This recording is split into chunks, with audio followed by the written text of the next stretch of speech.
네, 안녕하세요. 백설고준 남자 킬리만입니다. 2019년 11월 8일 현재 시간 13시 오후 1시입니다. 11월 달 들어서 하루에 영상 하나씩을 올리자 이런 생각으로 하고 있는데 정말 쉬운 게 아니네요. 이게 날마다 방송하시는 분들이 굉장히 존경스럽다는 생각이 들 정도입니다. 자, 2019년 11월 8일 어떤 이야기들이 나와 있는지 한번 뉴스들을 살펴보도록 하겠습니다. 자, 세계 2대 채굴 장비 제조업체 카난의 쿵젠핑 이사장이 8일 중국 우전에서 진행되는 포럼에서 이렇게 이야기를 했습니다. 비트코인이 10만 달러를 돌파하는 것은 시간 문제입니다. 10만 달러면은 한 1억 2천 정도 되죠. 그리고 반감기는 하나의 상승 트리거일 뿐이지 상승 동력 그 자체는 아니다.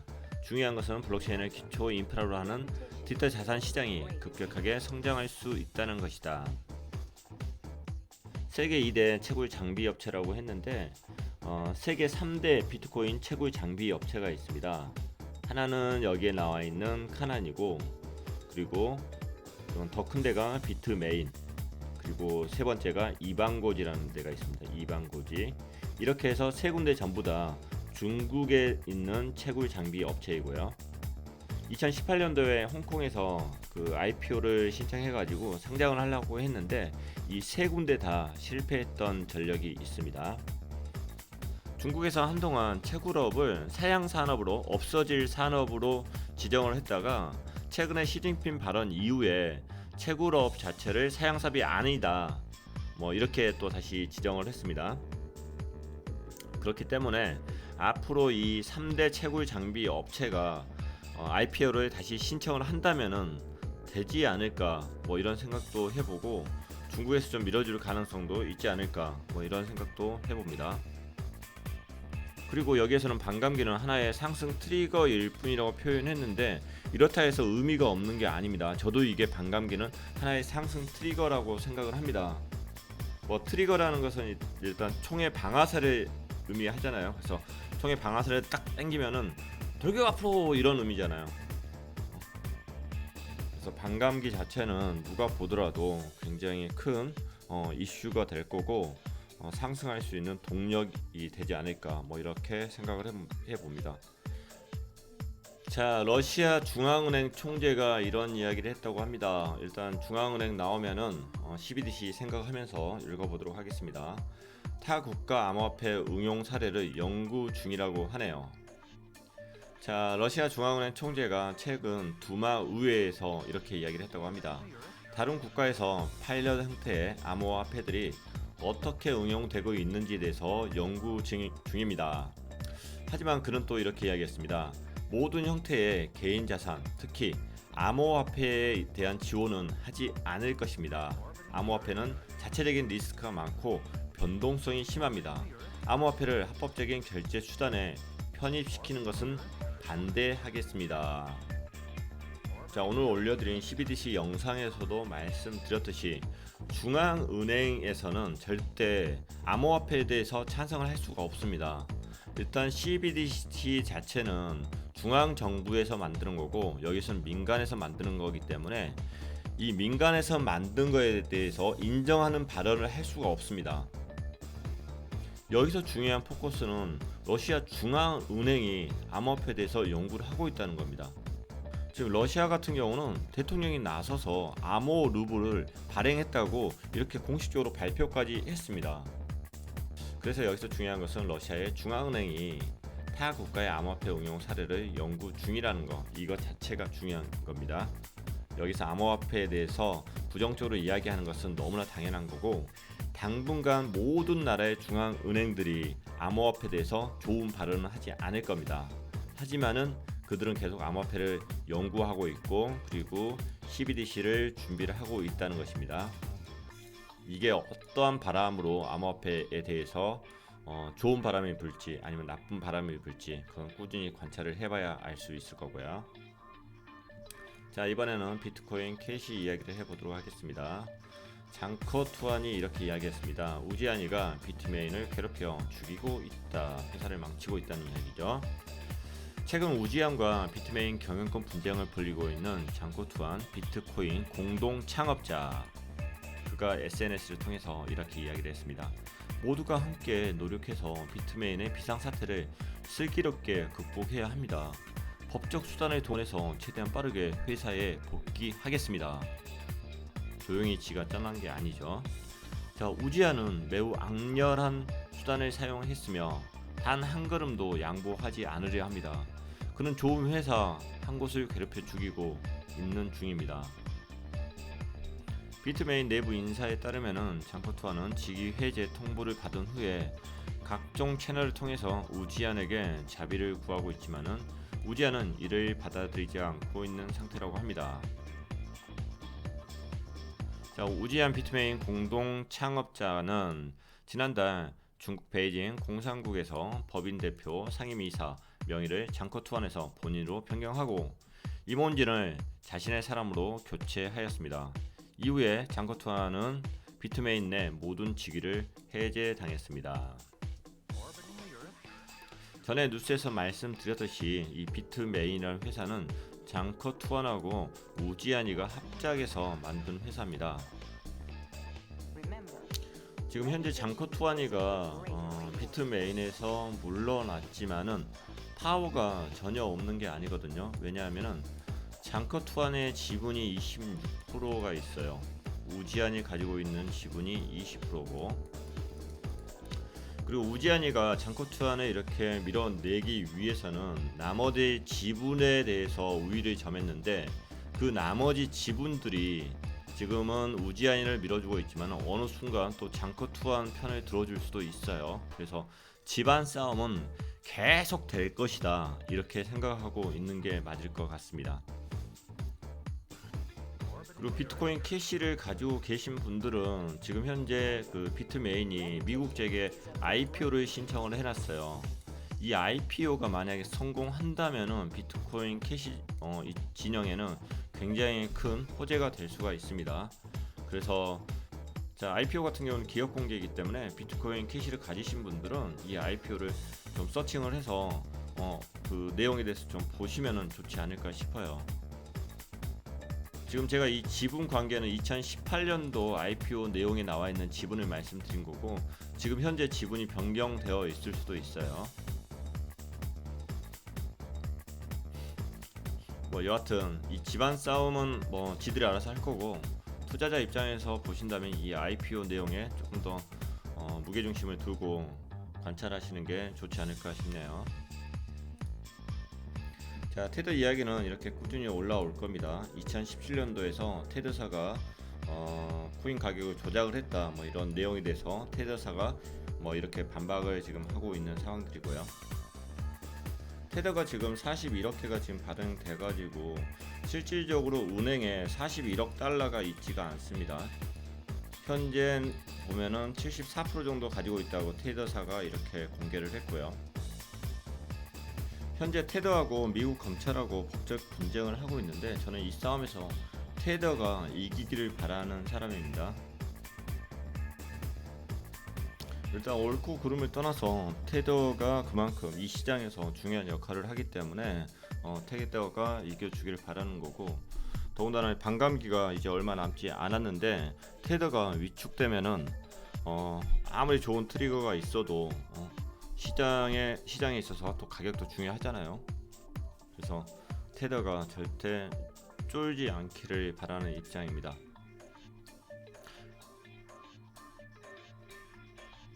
만약 테더사가 이기면은 도대체 어떤 일이 생길 수 있을까요? 자, 예를 하나 들도록 할게요. 은행 같은데 지급 준비율이 대한민국 같은 경우는 딱 7%입니다. 은행에 있어서 우리가 예금을 받아가지고 은행에 1,000억이 있다. 그러면은 그 1,000억 중에 은행은 딱 7%는 70억만 은행에 놔두면 돼요. 그리고 나머지 930억을 대출을 시켜줄 수 있어요, 위앱으로. 그래서 만약에 갑자기 고객들이 이 1,000억을 가진 고객들이 이 소수가 전부 다 여기 와가지고 돈 주세요 하면은 이 은행은 망합니다. 줄 돈이 없어요. 왜냐하면은 7%밖에 보관하고 있지 않기 때문이죠. 70억밖에 없는데 나머지 930억은 전부 다 대출 되어 있는 거죠.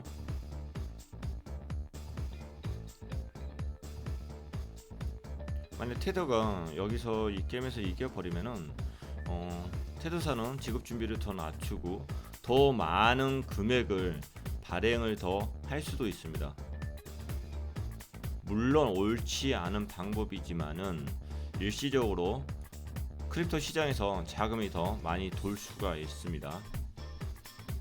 자, 이것은 일단 옳고 그름을 떠나서 이런 시선으로 테더사가 어떻게 앞으로 움직이는지 꾸준히 관찰을 해야 된다. 그렇게만 좀 봐주시면 좋을 것 같아요.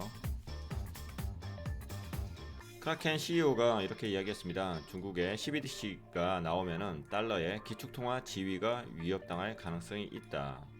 크라켄은 미국에 있는 암호화폐 거래소를 이야기하는 거고요. 제시 파월 CEO가 이렇게 이야기했습니다. 만약 중국이 중앙화된 디지털 자산을 들고 나온다면은 미국도 어쩔 수 없이 이에 대한 대책을 강구해야 할 것입니다. 현재 전 세계 기축통화로 사용되는 달러가 이러한 입지를 상실하게 된다면은 미국은 하이퍼 인플레이션 등 막대한 후폭풍을 겪게 될 것입니다. 미국이 블록체인 및 디지털 자산 산업의 이례적인 침묵을 고수하고 있는 것은 급진적인 변화를 두려워하기 때문입니다.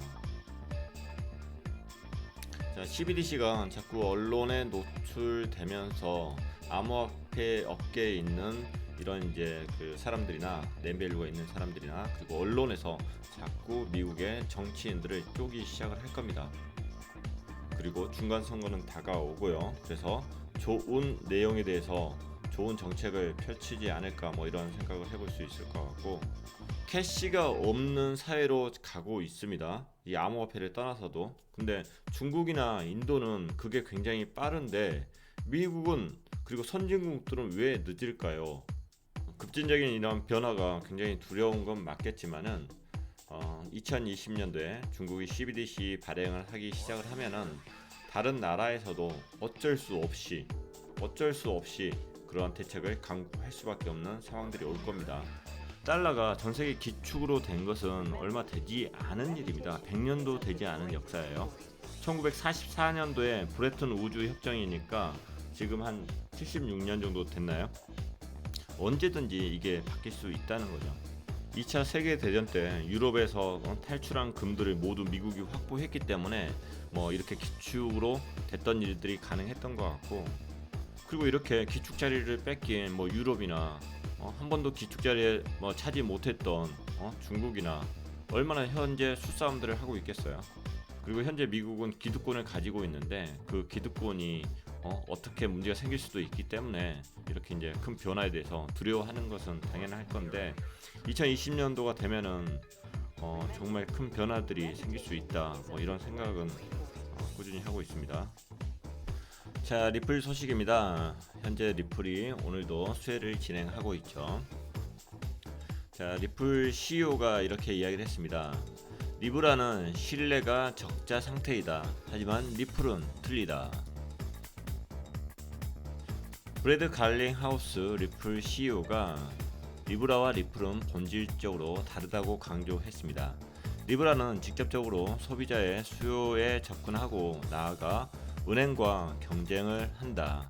반면에 리플은 산업계, 규제기관 및 금융기관과 파트너십 관계를 맺어 시스템을 개선시킨다. 금융기관과 서비스는 신뢰를 기반으로 만들어진다. 반면에 페이스북은 신뢰 적자 상태이다. 앞으로도 규제기관과 당국은 페이스북이 금융 영역에 진출하는 목적에 대해 끊임없이 질문할 것이다. 다들 리플 수혜 영상을 보셔서 아시겠지만은 브래드 갈링하우스가 여기 모두 발언을 할 때 나왔던 이야기고요. 리브라 같은 경우는 은행과 경쟁을 하려고 하는 거고, 그러니까 리브라는 지금 은행이 되려고 하는 거고, 리플 같은 경우는 은행이 되려고 하는 게 아니라 은행을 도우려고 하는 거다. 리플라 은행과 파트너십을 하려는 거다. 이런 내용으로 모두 발언을 했었습니다. 그리고 라구람 나잔 박사한테 그 청중 중에 한 명이 이런 질문을 합니다. XRP는 준비 통화가 될 수 있느냐 이런 질문을 했는데 라구람 라잔 박사도 동일한 이야기를 했습니다. 리플은 지금 은행이 되려는 게 아닌 걸로 알고 있다. 리플은 지금 은행을 도와주는 역할을 하려고 한다. 그런 이제 맥락으로 이야기를 했던 것 같아요. 자, 윌셔 피닉스라는 투자사가 있는데 비트코인 ETF 승인에 대해서 낙관한다고 합니다. 미국 국채와 연동을 하고요. 미국 증권거래위원회 SEC에 비트코인 및 투자신탁 ETF 상품 출시 승인을 신청한 윌셔 피닉스의 윌리엄 헤르만 창업자가 ETF 승인에 대해서 낙관적으로 전망한다고 코인데스크에서 밝혔다고 합니다. 기존의 비트코인 ETF와 달리 미국 국채에 동시에 투자하게 된다. 또한 신탁 기금이 매월 자동으로 조정되며 이를 통해 비트코인은 변동성 리스크를 줄일 수 있다. 이론적으로 비트코인의 변동성이 커지면 해당 지수의 암호화폐의 비중을 줄이고 국채의 비중을 늘리는 식이다. 신선합니다. 윌셔 피닉스는 이외에도 시스템을 감독할 수 있는 공유 프로토콜을 마련해서 SEC의 시장 조작에 대한 우려를 해소한다는 방침이다. 자, 이 ETF 승인서는 5월 해당 출시 승인서를 제출했고 SEC는 6월부터 심사에 착수한 상태이다. 자, 비트코인 ETF가 나오면은 분명히 비트코인의 가격은 많이 상승을 할 겁니다. 금 같은 경우도 ETF 나오고 나서 꾸준히 더 많은 상승률이 있었듯이 비트코인에서도 같은 현상이 있을 것으로 이제 예상할 수 있고요. SEC는 계속해서 이것은 비트코인은 아직까지 시장 조작의 우려가 있다. 이거에 대해서 해소를 해야 된다. 이렇게 계속 이야기를 하고 있는 거고. 지금 이 윌셔 피닉스가 현재 지금 뉴욕 증권 거래소하고 그리고 코인베이스하고 같이 힘을 합쳐가지고 지금 이걸 진행을 하고 있는 것 같아요. 이전에 암호화폐 그냥 거래소에서 ETF 승인한 것보다는 제가 봤을 때는 기존의 금융시장 쪽에서 신청하는 ETF가 더 승인될 확률이 높지 않을까 이렇게 생각을 합니다. 왜냐하면은 기존에 있던 금융시장들이 SEC랑 더 친분 관계가 있고 기존에 사업을 하면서 이런 것들을 많이 해봤기 때문에 기존 금융시장 쪽에서 움직이는 게 더 빠르지 않을까 이렇게 저는 예상을 하고 있습니다. 암호화폐가 국토 안보에 심각한 위협을 가한다고 미 상원 의원이 이야기를 했습니다. 자, 미국 의회 청문회에서 미트 롬니라는 상원 의원이 이렇게 이야기를 하였습니다. 크립토 자산이 어떻게 운영되는지 잘 알지 못합니다. 다만 국토 안보에 위협을 가한다는 사실은 주의할 필요가 있습니다. 금융 거래를 추적할 방법이 없다면은 이는 국가 안보에 심각한 위협이 됩니다. 그런 면에서는 암호화폐가 국토 안보에 얼마나 위협이 되는지 진지하게 고민해 봐야 한다고 생각합니다. 자, 그리고 이날 청문회에 참석한 크리스토퍼 레이 FBI 국장은 익명성을 강조한 암호화폐의 불법 테러, 자금 조달, 악용 가능성에 대해서 우려를 표했고 구체적인 규제안을 제안하지 않은 것으로 알려졌다.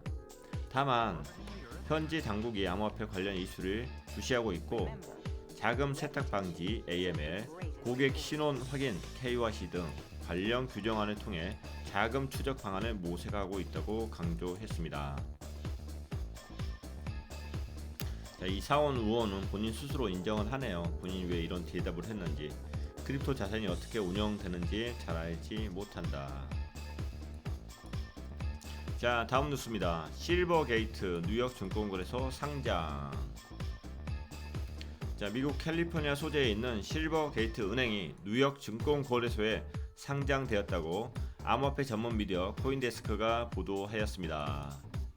실버게이트 은행이 뉴욕 증권거래소에 상장을 했는데 왜 여기 코인 뉴스에 나왔을까요? 자, 왜냐하면은 코인을 여기다 담보로 맡기고 나서 명목화폐를 다 빌려주는 데가 바로 실버게이트예요. 코인베이스도 여기서 돈을 땡겨 쓰고 그리고 비트스탬프도 여기서 돈을 땡겨 쓰고 있습니다. 자, 지금은 뭐 코인베이스니 그다음에 비트스탬프니 이런 이제 거래소들 그리고 암호화폐 관련 기업들이 이런 은행을 쓰지만은 앞으로는 우리 개인들이 이런 은행에다가 코인을 맡기고 또 명목 화폐를 빌려 쓰고 뭐 원화를 이렇게 빌려오고 이런 일들이 이제 앞으로 생길 거예요. 왜냐하면 이건 자산이기도 하고 또 돈이기도 하고요. 예, 그렇죠. 자, 싱가포르 핀테크 업체에서 진리카와 연동된 스테이블 코인을 출시한다고 합니다. 자, 이 스테이블 코인 자체는 12월에 출시가 될 계획이라고 하고요. 자, 일단은 스테이블 코인 자체가 나온다는 것은 호재이고요. 하지만 스테이블 코인을 발행하는 곳의 자금력이 어떤지 그런 부분들을 한번 확인을 해 봐야 될 겁니다. 특히 스테이블 코인 같은 경우가 한 54개 정도가 있었는데 그 중에 45개만 살아났고 55개는 없어졌다. 그 사실도 유념하셔야 되고요. 그래서 스테이블 코인 자체가 항상 명목 화폐로서 보장을 받는다. 그런 부분들은 존재하지 않습니다. 그래서 스테이블 코인으로 내가 돈을 가지고 있다 해서 이게 안전하다, 안전자산이다. 그런 생각들은 조금 위험한 생각일 수 있고요. 여하튼 싱가포르 달러와 연동해서 나오기 때문에 이게 또 성공하면은 싱가포르 달러가 크립토 시장으로 들어올 수 있는 좋은 기회라고 생각을 하기 때문에 추후에 이것도 관찰을 해 보도록 하겠습니다. 자, 오늘 새벽부터 해서 오전에 올라온 뉴스들을 다 읽어보았습니다. 크게 특별한 뉴스들은 보이지 않지만은 그래도 여러분에게 조금이라도 도움이 되었으면 하는 바람입니다. 이상으로 2019년 11월 8일 방송을 마치도록 하겠습니다. 감사합니다.